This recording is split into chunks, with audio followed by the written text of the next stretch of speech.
فرزند زہرا یہ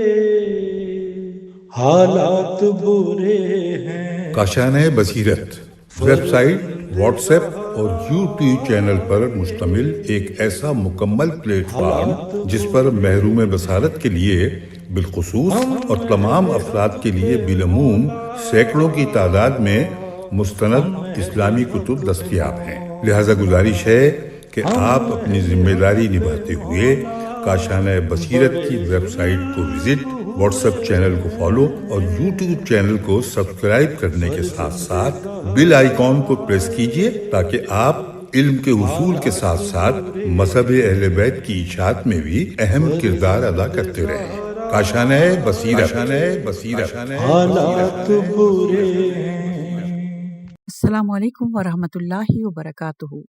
سامعین، آپ سماعت فرما رہے ہیں بنیان المرصوص مقتل حسین علیہ السلام و آلہ و صحبہ، جلد نمبر 3۔ مؤلف ہیں حیدر عباس بھٹی صاحب۔ آج ہم آپ کے سامنے اس کی 19ویں ریکارڈنگ پیش کر رہے ہیں۔ صفحہ نمبر 386 ہے اور نیا باب شروع ہو رہا ہے، مدفن شہداء۔ اس تحقیق کی اہمیت، واقع تدفین کے بارے میں تحقیق کرنے کی اہمیت اس بات میں پنہاں ہے کہ اس سے تاریخی پہلو کے ساتھ ساتھ دو اور پہلو بھی نکلتے ہیں، ایک عقائدی اور دوسرا فقہی۔ جب تک عقائدی پہلو کی بات ہے جہاں تک، تو ہمیں معلوم ہے کہ جس خاک نے ان پاکیزہ اجساد کو اپنے اندر سمویا، وہ بعد میں مسلمانوں کے نزدیک زمین کا اشرف اور اطہر ترین مقام بن گئی، اور جیسے جیسے وقت گزرتا رہا، اس کے ارد گرد موجود ویران اور غیر آباد زمین پر ایک مقدس شہر آباد ہو گیا کہ جس کی طرف دنیا کے ہر حصے سے لاکھوں کی تعداد میں امام حسین علیہ السلام کے عاشقین رخ کرتے ہیں۔ امام حسین علیہ السلام اور ان کے اصحاب کی جاذبیت اس حائر اور حرم کے احاطے سے بڑھ کر ہندوستان اور چین کی سرحدوں تک اور عجم کی گہرائیوں اور ماورائے ترک اور دیلم اور مصر اور جزیرے کے آخری حصے اور مغرب اقصی تک پھیل گئی۔ وقت گزرنے کے ساتھ ساتھ وہ آپ علیہ السلام کی شہادت کی یاد مناتے ہیں اور آپ کے غم میں ماتم اور عزاداری کرتے ہیں، اور سارا سال اس واقعے کی یاد کو تازہ کرتے ہیں اور لوگوں کے سامنے اس واقعے کو پیش کرتے ہیں۔ یہ اس مقررہ فتح اور مستقبل کی کامیابی کا حصہ ہے جسے امام حسین علیہ السلام کے قیام نے حاصل کیا۔ آخر میں یہ کہوں تو غلط نہیں ہوگا کہ پورے عالم میں، چاہے وہ عالم اسلام ہو یا اس کے علاوہ، کوئی ایسی دینی شخصیت نہیں کہ جس کی قبر کی زیارت کے لیے اس طرح لاکھوں کی تعداد میں لوگ نکلیں جس طرح امام حسین علیہ السلام کی قبر کی زیارت کے لیے نکلتے ہیں۔ شہداء کو دفن کرنے کے واقعے میں ایک فقہی پہلو بھی موجود ہے جو کسی سے مخفی نہیں۔ اس پہلو میں دو بنیادی باتیں ہیں: شہداء کی قبروں کی تشخیص اور حائر حسینی کی تشخیص اور تحدید۔ صفحہ نمبر 386 ہے اور عنوان ہے شہداء کی قبروں کی تشخیص۔ اس سے مراد یہ ہے کہ اس موضوع کی تشخیص کرنا جس پر مستحب فقہی احکام میں سے ایک حکم مرتب ہوتا ہے، یعنی امام حسین علیہ السلام اور ان کے اہل بیت علیہ السلام اور اصحاب علیہ السلام کی زیارت فقہی لحاظ سے مستحب ہے،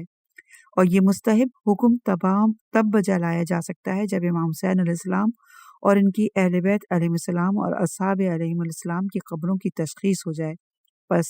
اس لحاظ سے واقع تدفین کے بارے میں بحث اور تحقیق دراصل فقہی موضوعات میں سے ایک موضوع کی تشخیص کے بارے میں تحقیق ہے۔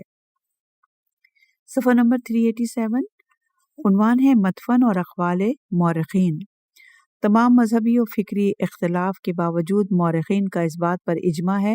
کہ عمر ابن سعد ملعون اور باقی اموی فوج کے جانے کے بعد بنی اسد کا ایک گروہ جو کہ غازریہ میں رہتا تھا اور امام حسین علیہ السلام اور باقی شہداء کربلا کی تدفین کے لیے نکلا۔ شیعہ مورخین میں سے جس نے اس بات کا ذکر کیا، ان میں سے ایک شیخ مفید ہیں جو اپنی کتاب الارشاد میں لکھتے ہیں کہ جب ابن سعد ملعون چلا گیا تو بنی اسد کا ایک گروہ جو کہ غازریہ میں رہتا تھا، وہ حسین علیہ السلام اور ان کے اصحاب کی جانب نکلا۔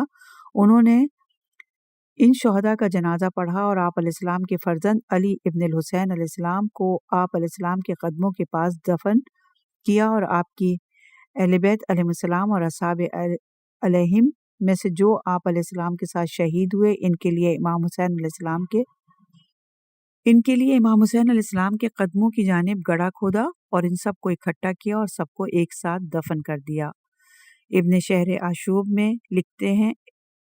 کہ ان کے اجزاد کو اہل غازریہ جو کہ بنی اسد میں سے تھے انہوں نے الطف کے مقام پر دفن کیا۔ ابن طاؤس لہوف میں لکھتے ہیں کہ جب عمر سعد ملعون کربلا سے دور ہوا تو بنی اسد میں سے ایک گروہ نکلا، انہوں نے ان خون آلود اجساد طاہرہ پر جنازہ پڑھا اور انہیں دفن کیا جس طرح آج ان کی قبریں ہیں۔ الطرحی اپنی کتاب المنتخب میں لکھتے ہیں کہ جب عمر ابن سعد اور اس کی فوج کوفے کی جانب چلی گئی اور انہوں نے شہدائے کربلا کو اسی حالت میں بے گر و کفن چھوڑ دیا تو اہل غازریہ جو کہ بنو اسد میں سے تھے انہوں نے شہداء کی طرف رخ کیا اور اصحاب حسین علیہ السلام کو کفن دیا اور جنازہ پڑھا اور انہیں دفنایا۔ سید محسن الامین کہتے ہیں کہ جب ابن سعد ملعون کربلا سے چلا گیا تو بنی اسد میں سے ایک گروہ جو کہ غازریہ میں رہتا تھا وہ امام حسین علیہ السلام اور ان کے اصحاب کی جانب نکلا، پس انہوں نے ان پاکیزہ اجساد پر جنازہ پڑھا اور انہیں دفنایا۔ اہل سنت مورخین میں سے الدینوری وفات جن کی ہوئی 282 ہجری میں الاخبار الطوال میں لکھتے ہیں کہ راوی کہتا ہے کہ اہل غازریہ اکٹھا ہوئے اور انہوں نے اس گروہ یعنی گروہ شہداء کے اجساد کو دفن کیا۔ طبری اپنی تاریخ میں لکھتے ہیں کہ حسین علیہ السلام اور ان کے اصحاب کو اہل غازریہ نے دفن کیا کہ جو کہ بنی اسد میں سے تھے۔ مسعودی کہتے ہیں کہ حسین علیہ السلام اور ان کے اصحاب کو اہل غازریہ نے دفن کیا جو کہ بنی اسد میں سے بنی غازریہ کا ایک گروہ تھا۔ ابن کثیر البدایہ و نہایہ میں کہتے ہیں کہ اصحاب حسین علیہ السلام میں سے 72 افراد قتل ہوئے، انہیں اہل غازریہ نے دفن کیا جو کہ بنی اسد میں سے تھے۔ مورخین کے اقوال کے اس مقدار پر ہم اتفاق کرتے ہیں کہ جنہوں نے واضح طور پر بیان کیا کہ ان اجساد طاہرہ کو اہل غازریہ نے دفن کیا جو کہ بنی اسد میں سے تھے، اس بات پر ان سب کا اتفاق ہے، لیکن 3 ایسے اہم ترین مسائل ہیں جن پر تحقیق کرنا ضروری ہے اور جن کے بارے میں بہت اختلاف ہے۔ نمبر 1 تدفین کے وقت کا تعین کرنا۔ نمبر 2 خدا کی جانب سے تدفین کے عمل کا منصوبہ اور انتظام اور امام سجاد علیہ السلام کا حاضر ہونا۔ نمبر 3 تدفین کا طریقہ کار اور شہداء کی قبروں کی تشخیص۔ صفحہ نمبر 388 ہے، عنوان ہے تدفین کے وقت کا تعین۔ مورخین کے درمیان اس بات پر اختلاف پیدا ہوا ہے کہ شہدائے کربلا کو کس دن دفن کیا گیا۔ اس بارے میں 2 بڑے گروہ بنے، جن میں سے پہلا گروہ کہتا ہے کہ 11 محرم کو تدفین کی گئی، جبکہ دوسرے گروہ کی رائے یہ ہے کہ 13 محرم کو تدفین کی گئی۔ پہلا قول 11 محرم کو مدفن۔ اہل سنت کے اکثر مورخین کی یہی رائے ہے، جن میں سے طبری، مسعودی، بلازری، ابن اثیر اور ابن کثیر نمایاں ہیں۔ ان میں سے زیادہ تر نے طبری کی اتباع میں یہ قول نقل کیا، جبکہ خود طبری نے اس قول کو ابی مخنف سے لیا۔ طبری نے ابی مخنف کا قول نقل کیا کہ اہل غازریہ جو کہ بنی اسد میں سے تھے انہوں نے حسین علیہ السلام اور ان کے اصحاب کو ان کے قتل کے ایک دن بعد دفن کیا۔ بلازری کہتے ہیں کہ اہل غازریہ جو کہ بنو اسد میں سے تھے انہوں نے حسین علیہ السلام کے جسد کو اور ان کے اصحاب کے اجساد کو ان کے قتل ہونے کے ایک دن بعد دفن کیا۔ مسعودی لکھتے ہیں کہ اہل غازریہ جو کہ بنی غازر میں سے ایک گروہ تھا جو کہ بنی اسد میں سے تھا، انہوں نے حسین علیہ السلام اور اصحاب حسین علیہ السلام کو ان کے قتل ہونے کے ایک دن بعد دفن کیا، جبکہ ابن اثیر نے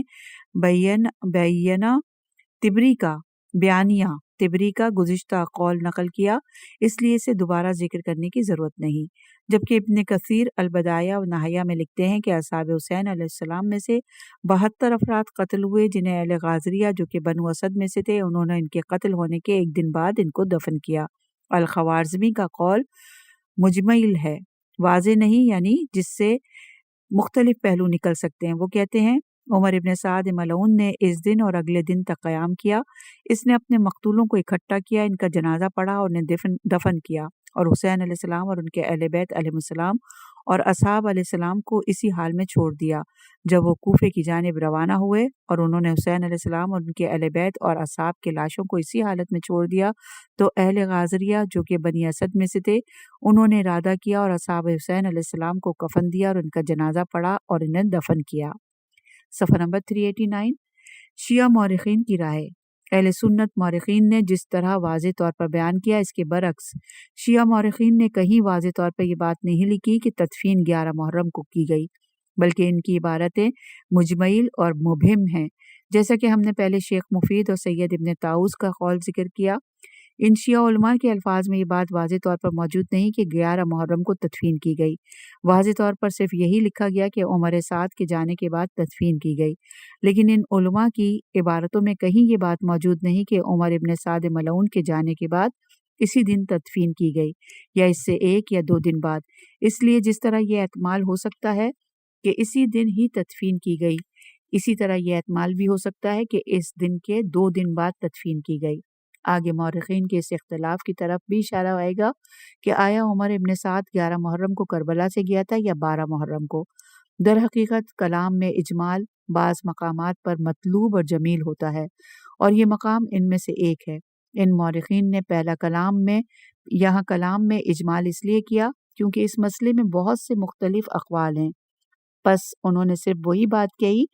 جس پر انہیں یقین تھا اور جو جامع اور مشترک تھی، کیونکہ سب کا اس بات پر اتفاق ہے کہ عمر سعد کے جانے کے بعد تدفین کی گئی۔ اختلاف اس بات کے مدت کے بارے میں ہے، یعنی اس کے جانے اور تدفین کی درمیانی مدت کے بارے میں اختلاف ہے، اور ساتھ ساتھ یہ بات بھی ہے کہ یہ مسئلہ ایسا نہیں کہ اس کے بارے میں ضرور حتمی رائے دی جائے، کیونکہ یہ ایک تاریخی مسئلہ ہے جس پر کوئی عقائدی، شرعی یا اخلاقی اثر مرتب نہیں ہوتا۔ المناقب میں ابن شہر آشوب کی عبارت سے یہ ظاہر ہوتا ہے کہ تدفین 11 محرم کو کی گئی۔ آپ لکھتے ہیں کہ بنی اسد میں سے اہل غازریہ نے ان شہداء کے قتل ہونے کے بعد ان کے اجساد کو دفن کیا جن میں سے اکثر کی قبروں کو وہ پہلے سے تیار شدہ پاتے تھے اور وہ سفید پرندوں کو دیکھتے تھے۔ ایسا لگتا ہے کہ یہ جملہ ابن شہر آشوب نے تاریخ طبری سے نقل کیا، لیکن جب ہم موجودہ تاریخ طبری کو دیکھتے ہیں تو ہمیں یہ الفاظ نہیں ملتے۔ ان میں سے اکثر کی قبروں کو وہ پاتے تھے اور وہ سفید پرندوں کو دیکھتے تھے۔ ظاہراً ابن شہر آشوب کے پاس تاریخ طبری کا جو نسخہ تھا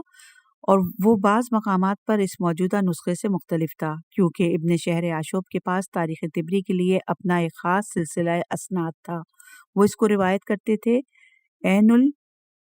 القطیفی بن ابی عبد الرحمن السلمہ بن عمرو بن محمد بن بسنادہ ان محمد بن جریر بن یزید طبری۔ صفحہ نمبر 390 ہے۔ دوسرا قول 13 محرم کو مدفن۔ یہ قول متاخرین اور معاصرین شیعہ مورخین کے درمیان مشہور ہے۔ سید محسن الامین اپنی کتاب المجالس سنیہ میں لکھتے ہیں کہ حسین علیہ السلام اور ان کے اصحاب کی لاشیں 3 دن بغیر دفن کے پڑے رہے۔ عبد الرزاق مکرم کہتے ہیں کہ 13 محرم کے بعد امام زین العابدین علیہ السلام اپنے شہید والد کو دفن کرنے کے لیے آئے، کیونکہ امام علیہ السلام کے امر کو، غسل و کفن کو صرف اس جیسا امام ہی انجام دیتا ہے۔ خصائص حسینیہ میں تستری لکھتے ہیں کہ اس دنیا میں آپ علیہ السلام کے دفن کے بعد جس نے سب سے پہلے آپ علیہ السلام کی زیارت کی وہ سید الساجدین ہیں، جب انہوں نے آپ علیہ السلام کو 3 دن بعد بنی اسد کے ایک گروہ کے ساتھ دفن کیا۔ الخصائص میں ایک اور مقام پر آپ کہتے ہیں کہ بعید نہیں کہ 13 محرم کی زیارت بھی مخصوص ہو، کیونکہ یہ دن آپ صلوات اللہ تعالی علیہ وعلی ارواح التی حلت بفنائے کے دفن کا دن ہے۔ صفحہ نمبر 391 المظفر کہتے ہیں کہ مورخین کی زبانوں پر یہ بات مشہور اور عام ہے، اور انہی سے یہ بات شعراء سے لی کہ حسین علیہ السلام 3 دن بغیر دفن کے رہے۔ محمد مہدی الحائری اپنی کتاب شجرہ طوبہ میں امیر المومنین علیہ السلام سے مخاطب ہو کر شکوہ کرتے ہیں: اے میرے امیر المومنین، ہم محبوں پر یہ بات شاخ گزرتی ہے کہ آپ علیہ السلام جناب سلمان کے لیے تو مدینے سے مدائن تشریف لائیں اور اسے اپنے ہاتھ سے غسل دیں، حنوط کریں، کفن دیں اور دفن کریں، جبکہ آپ علیہ السلام کے فرزند حسین علیہ السلام زخموں کے ساتھ بغیر غسل و کفن کے 3 دن تپتی زمین پر پڑے رہے۔ اور ایک اور مقام پر سوال کرتے ہوئے کہتے ہیں: کیا حسین علیہ السلام نے اپنا سب مال اور عیال اور اولاد اللہ کی راہ میں قربان نہیں کر دی، جبکہ آپ کا جنازہ 3 دن بغیر غسل و کفن کے پڑا رہا؟ ایک اور جگہ آپ لکھتے ہیں: غربت میں شہید ہوئے، جبکہ آپ علیہ السلام تمام مخلوق کے سردار اور سب سے افضل اور سب سے زیادہ اللہ کا خوف رکھنے والے تھے، وہ بیواؤں اور یتیموں کے باپ تھے۔ آپ علیہ السلام 3 دن بغیر غسل و کفن اور دفن کے رہے۔ تدفین کے وقت کے بارے میں جس قول کو ترجیح حاصل ہے وہ 13 محرم کے دن تدفین والا قول ہے۔ صفحہ نمبر 392۔ عنوان ہے 13 محرم کو تدفین کے شواہد اور مواعیدات۔ بہت سے ایسے شواہد اور تائیدی باتیں ہیں جنہیں اکٹھا کر کے اس بات پر دلیل بنایا جا سکتا ہے کہ 13 محرم کا دن ہی وہ دن تھا جس دن شہداء کے جسد مبارک کو دفن کیے گیا۔ ان شواہد قرائن میں سے کچھ یہ ہیں۔ نمبر 1، ادبۂ الطف شعرائے واقع کربلا کی زبانوں پر اس بات کا مشہور ہونا۔ شہدائے کربلا کا شہادت کے 3 دن بعد دفن ہونے کا ذکر ادب الطف یعنی واقع کربلا کے بارے میں کہے گئے اشعار میں واضح طور پر کیا گیا ہے۔ اس بارے میں چند نکات ہم ذکر کرنا ضروری سمجھیں گے۔ نمبر 1، اس مفہوم اور مطلب کو شاید شعرائے کربلا میں سب سے پہلے سیف بن عمیرہ نخعی الکوفی نے نظم کیا۔ ایسا انہوں نے اپنے اس طویل قصیدے میں یا مرثیے میں کیا جس میں آپ نے امام حسین علیہ السلام کا مرثیہ پڑھا۔ اس کا پہلا شعر یہ ہے کہ آپ بغیر غسل و کفن کے بے لباس 3 دن رہے، کسی نے دفنایا نہیں سوائے خاک اڑاتی ہوئی ہوا کے۔ عمیرہ 2 صدی ہجری میں موجود شعراء کربلا میں سے ایک تھے، جیسا کہ صاحب معصا ادب الطف نے بیان کیا کہ کتب رجال نے آپ کا شمار فقہ فقہائے مشائخ میں کیا ہے، اور امام جعفر صادق علیہ السلام اور امام موسیٰ کاظم علیہ السلام کے اصحاب میں آپ کو شمار کیا جاتا ہے۔ سید بحر العلوم نے آپ کے حق میں جو کہا ہے اسی پر ہم اکتفا کرتے ہیں۔ آپ لکھتے ہیں کہ سیف بن عمرہ نخعی عربی کوفی تھے جنہوں نے طبقہ ثالثہ اور رابعہ کو پایا اور امام صادق علیہ السلام اور امام موسیٰ کاظم علیہ السلام سے روایتیں نقل کی۔ وہ ثقات مکثرین اور علماء مصنفین میں سے ایک مشہور تھے۔ مشہور ثقات اور جماہیر رواہ نے ان سے روایت کی ہے کہ جیسے ابراہیم بن ہاشم، اسماعیل بن مہران، ایوب بن نوح، حسن بن محبوب، حسن بن علی بن حمزہ، حسن بن یوسف بن بقا اور ان کے فرزند حسین بن سیف، حماد بن عثمان، عباس بن عامر، عبدالسلام بن سالم، عبداللہ بن حبلہ، علی بن اسبات، علی بن حدید، علی بن حکم، علی بن سیف اور اکثر نے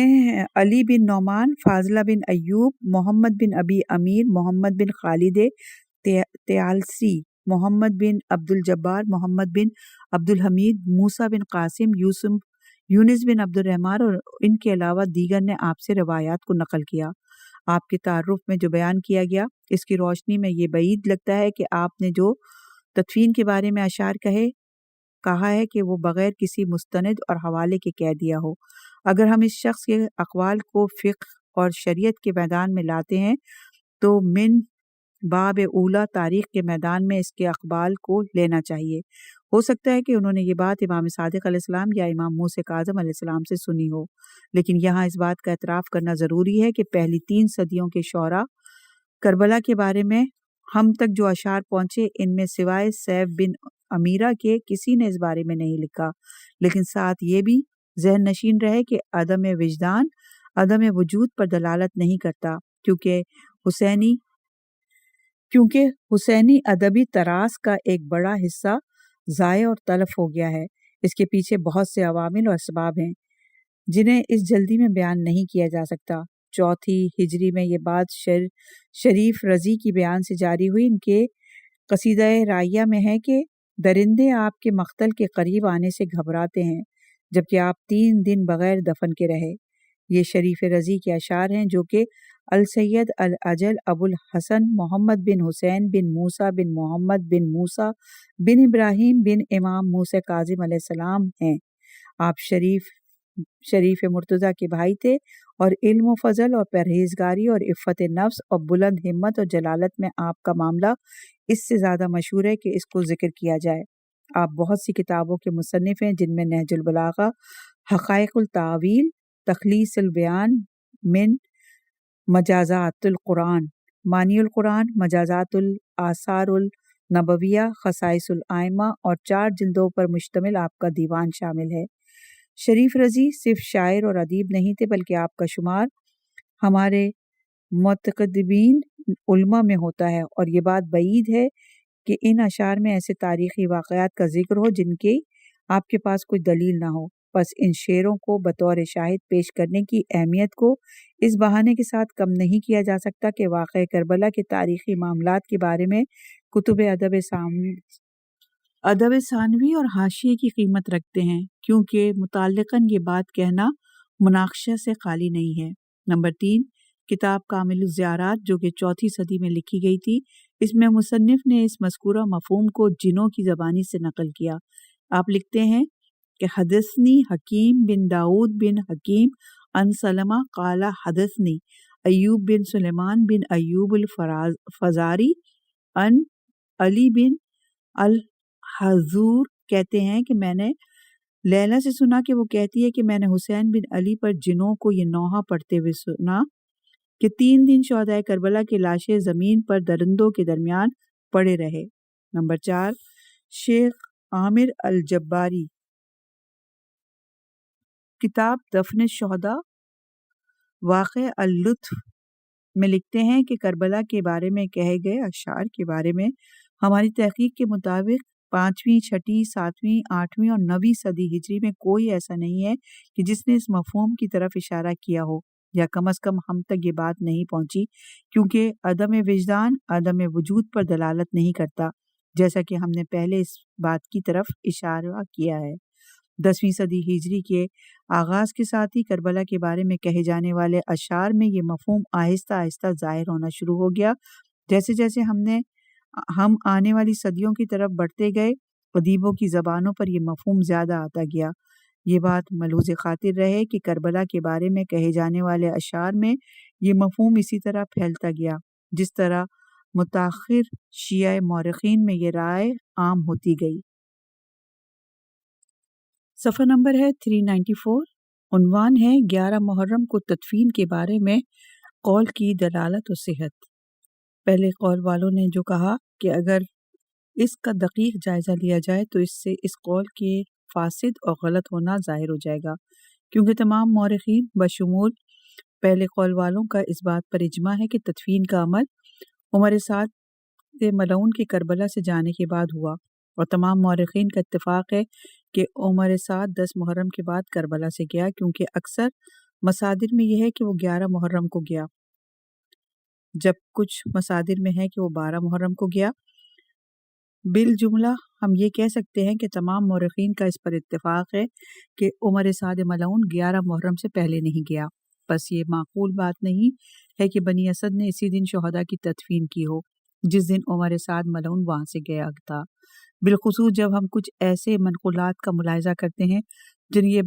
میں یہ بات درج ہے کہ بنی اسد اس وقت اپنی بستی میں موجود نہیں تھے، لیکن اس تحلیل و تحقیق کی بنیاد پر یہ کہنا ممکن ہے کہ تدفین 12 محرم کو ہوئی ہے۔ کچھ محققین نے یہ احتمال ظاہر کیا کہ جیسا کہ ابن مظفر نے اپنی کتاب باطل القمہ میں اور ہبات اللہ شہرستانی کی کتاب نہضت الحسین اور صالح شہرستانی کی کتاب تاریخ الناحیہ سے بھی یہ بات ظاہر ہے۔ مظفر کہتے ہیں کہ یہاں پر ہمیں یہ سمجھ میں آتا ہے کہ فوجی اشقیہ کا کربلا سے جانا 12 محرم کی رات میں ہوا، اور ان کی جانے کی خبر بنی اسد تک 12 محرم کے دن سے پہلے نہیں پہنچی، کیونکہ فوجی اشقیہ کے خوف سے مسافر اور آنے جانے والوں کا سلسلہ منقطع ہو چکا تھا۔ اگر بنی اسد اپنی بستی میں ہی تھے تو ممکن ہے کہ انہوں نے 12 محرم کے دن تدفین کی ہو۔ یہ دن ان شہداء کی شہادت کا 3 دن تھا، پس وہ بغیر دفن کے 2.5 دن رہے۔ اسی طرح شہرستانی کہتے ہیں کہ جیسے ہی 12 محرم کی رات ہوئی، کربلا کی بستیوں میں رہنے والے قبیلے اور نینوا اور غازریہ میں رہنے والے بنو اسد کے افراد جو کہ جنگ کی وجہ سے چلے گئے تھے اور واپس آ گئے، ان میں سے بہت سے افراد امام حسین علیہ السلام سے محبت کرنے والے تھے۔ ان میں سے بہت کم تعداد میں لوگ کوفے کی فوج میں شامل ہوئے تھے۔ جب انہوں نے آ کر ان پاکیزہ اجساد کو دیکھا جنہیں ابن سعد ملعون زمین پر پڑا چھوڑ گیا تھا اور ہوائیں ان پر خاک اڑا رہی تھیں، انہوں نے جاننے والوں سے اس کے بارے میں پوچھا۔ کچھ دن اور سال گزرے تو مزار قائم ہو گئے، عطائیں جاری ہوئیں، مدح و ثنا پڑھی جانے لگی، محفلیں منعقد ہونے لگیں، اور بڑے بڑے لوگوں کے چہرے ان کے دروازوں پر اور بادشاہوں کے تاج ان کی چوکھٹ پر آ گئے۔ تاریخ الناہیہ میں صالح شہرستانی کہتے ہیں کہ جیسے ہی 61 ہجری 12 محرم کی رات ہوئی، یعنی امام حسین علیہ السلام اور ان کے اصحاب کی شہادت کا تیسرا دن، تو کربلا میں میدان جنگ کے ارد گرد موجود قبیلے والے واپس آ گئے، جو کہ جنگ کی وجہ سے عارضی طور پر وہاں سے چلے گئے تھے۔ یہ غازریہ اور نینوا میں رہنے والے بنی عامر کے قبیلے تھے جو کہ بنی اسد میں سے تھے۔ ان میں سے اکثر اہل بیت نبوت کے پیروکاروں اور قیام حسین علیہ السلام سے محبت کرنے والے تھے۔ واپسی کے فوراً بعد ان قبیلوں نے شہداء کے لاشوں کی پہچان شروع کی، جنہیں ابن سعد ملعون خاک اڑاتی ہوا میں ویرانے میں پڑا چھوڑ گیا تھا۔ پھر ان قبیلوں کے افراد نے ان اجساد کے لیے قبیلے کھودیں اور ان ٹکڑے کئی لاشوں کو دفنایا۔ صفحہ نمبر 396 عنوان ہے دفن کے عمل میں امام زین العابدین علیہ السلام کا موجود ہونا۔ 13 محرم کو تدفین والے قول کی تائید میں کچھ محققین نے جو قرائن اور شواہد پیش کیے ہیں، ان میں سے ایک بنو اسد کے ساتھ لاشیں دفنانے کے وقت امام زین العابدین علیہ السلام کا حاضر ہونا ہے۔ واقفہ کے ساتھ امام رضا علیہ السلام کے مناظرے والی جو روایت ہے، جسے ہم اگلے صفحات میں بیان کریں گے، اس میں ہے کہ امام زین العابدین علیہ السلام معجزانہ طور پر کربلا آئے۔ آپ علیہ السلام ابن زیاد ملعون کی قید سے اس طرح نکلے کہ انہیں معلوم نہ ہوا۔ گمان یہی ہے کہ امام زین العابدین علیہ السلام 13 محرم کے دن قید خانے میں داخل ہوئے تھے۔ یہ جو روایت ہے کہ امام زین العابدین 13 محرم کے دن ہی کربلا آئے تھے، یہ کچھ تاریخی شواہد اور قرائن سے حاصل ہوتا ہے۔ پہلا قرینہ اکثر مصادر میں ہے کہ کربلا سے روانگی 11 محرم والے دن ہوئی، جیسا کہ ہم نے پہلے اس طرف اشارہ کیا، اور بعض نے واضح طور پر لکھا کہ روانگی زوال کے بعد ہوئی۔ دوسرا قرائن کچھ شواہد و قرائن سے ظاہر ہوتا ہے کہ فوج اشقیاء اور خاندان تطہیر دن کے وقت کوفے میں داخل ہوئے، پس انہوں نے 12 محرم کی رات کوفے کے قریب کسی مقام پر گزاری ہوگی اور کوفے میں 12 محرم کے دن داخل ہوئے ہوں گے۔ اس بات پر کتاب الراکب الحسینی کے مصنف نے کچھ اہم شواہد اور قرائن بیان کیے ہیں۔ نمبر 1، اس دور میں مسافت اور سواروں کی رفتار کا حساب کریں تو زیادہ ترجیح اسی بات کو ملتی ہے کہ ابن سعد ملعون اور اس کے ساتھی کوفے کے قریب رات کے یعنی 12 محرم کی رات کے ابتدائی حصے میں پہنچ گئے ہوں گے۔ ایسا تب ممکن ہے کہ اگر وہ تیزی کے ساتھ کوفے کی جانب گئے ہوں۔ نمبر 2، ابن زیاد ملعون، ابن سعد ملعون اور ان کے ساتھیوں کے سینوں میں کامیابی کا غرور اور فتح پر فخر و مباحات کرنا اور سب تک اس کی اطلاع پہنچانا، یہ وہ عوامل تھے جو تقاضا کرتے تھے کہ کوفے میں رات کے بجائے دن کے وقت داخل ہوا جائے۔ نمبر 3، کچھ تاریخی اشارے ایسے بھی ہیں جو اس بات پر دلالت کرتے ہیں کہ کوفے میں رات کے بجائے دن کے وقت قافلہ داخل ہوا۔ تیسرا قرائن امام زین العابدین علیہ السلام اور خاندان تطہیر جس دن کوفے میں داخل ہوئے، اس دن مختلف امور میں مشغول رہے، جیسا کہ انہیں ابن زیاد ملعون کے سامنے پیش کیا گیا اور آپ علیہ السلام نے وہاں خطبے دیے وغیرہ وغیرہ۔ ان شواہد اور قرائن کے مجموعے سے ہم نتیجہ نکال سکتے ہیں کہ امام زین العابدین علیہ السلام اور خاندان رسالت نے کوفے کے قید خانے میں جو پہلا دن گزارا وہ 13 محرم کا دن تھا، کیونکہ امام رضا علیہ السلام کا واقفہ کے ساتھ جو مناظرے والی روایت ہے، اس میں یہ اشارہ ہے کہ امام سجاد علیہ السلام معجزانہ طور پر کربلا آئے اور ابن زیاد ملعون کے زندان سے اس طرح نکلے کہ انہیں خبر معلوم بھی نہ ہو سکا۔ پس اس سے ہم نتیجہ نکال سکتے ہیں کہ آپ علیہ السلام کربلا میں 13 محرم کے دن ہی حاضر ہوئے۔ صفحہ نمبر 397 شیعہ مورخین کی رائے تدفین 13 محرم کو ہوئی۔ مذہب امامیہ کے افراد کا عمل آج کے دن تک اس بات پر مبنی ہے کہ 13 محرم کو تدفین ہوئی۔ ہر سال شیعہ عوام 13 محرم کے دن ایک بڑے موکب تمثیل جس میں تدفین کے عمل کی عکاسی کی جاتی ہے، اس کا مشاہدہ کرتے ہیں، جو عکاسی کرنے والے ہزاروں مردوں اور عورتوں پر مشتمل ہوتا ہے۔ انہوں نے مشکیزیں، بیلچے، کدالیں اٹھائی ہوئی ہوتی ہیں۔ وہ روتے چیختے جلدی جلدی روضہ امام حسین علیہ السلام کی طرف بڑھتے ہیں۔ آپ کو ایسا لگے گا کہ گویا آپ پرانے اسدی قبیلے کے افراد کے درمیان ہیں، جنہیں دینی جوش و جذبے نے اس بات پر ابھارا کہ وہ آل رسول کو دفنائیں۔ یہ سیرت عملیہ جو تاریخ کی گہرائیوں تک پھیلی ہوئی ہے، ممکن نہیں کہ بغیر کسی اصل اور مستند کے ہو، خصوصاً جب ہم دیکھتے ہیں کہ مقدس شہروں میں فقہاء اور اساتین مذہب کے سامنے جس طرح یہ رسومات پہلے جاری تھیں اب بھی جاری ہیں، جبکہ کسی ایک نے اس سے منع نہیں کیا اور نہ کسی نے اعتراض کیا۔ صفحہ نمبر 398 شہداء کی تدفین اور الہی منصوبہ۔ جو شخص بھی اللہ سبحانہ کی توحید کا قائل ہے، اس کے ذہن میں یہ بات رہنی چاہیے کہ اس وسیع کائنات اور اس کے موجود اللہ تعالیٰ کی قدرت کے عجائب و غرائب، ان سب کی نقل و حرکت خدا کی جانب سے ایک دقیق نظام اور منصوبے کے تحت ہو رہی ہے۔ اس عالم کی اکائیوں میں سے ہر اکائی کا ایک خاص وظیفہ ہے اور وہ اپنے دیے گئے ہدف کی طرف بڑھ رہی ہے۔ بشریت بھی اسی منصوبہ بندی سے خارج نہیں ہے۔ دقیق نظام اور حرکت کے تحت یہ بھی اپنے کمال و بلندی کی طرف بڑھ رہی ہے، اور انبیاء کا مبعوث ہونا، ادیان اور آسمانی پیغامات کا نزول بھی اسی سفر کے پڑاؤ ہیں۔ جب بشریت تکامل اور بلندی کے اس مرحلے پہ پہنچی کہ وہ آخری اسلامی پیغام کو قبول کر سکے تو سید الانبیاء اور مرسلین اور خاتم المرسلین کی آمد ہوئی، لیکن اس کے ساتھ ساتھ امت اسلامی کو اپنی راہ میں موجود گھاٹیوں اور نشیب و فراز سے گزرنے کے لیے کسی کی ضرورت تھی۔ شاید اہم ترین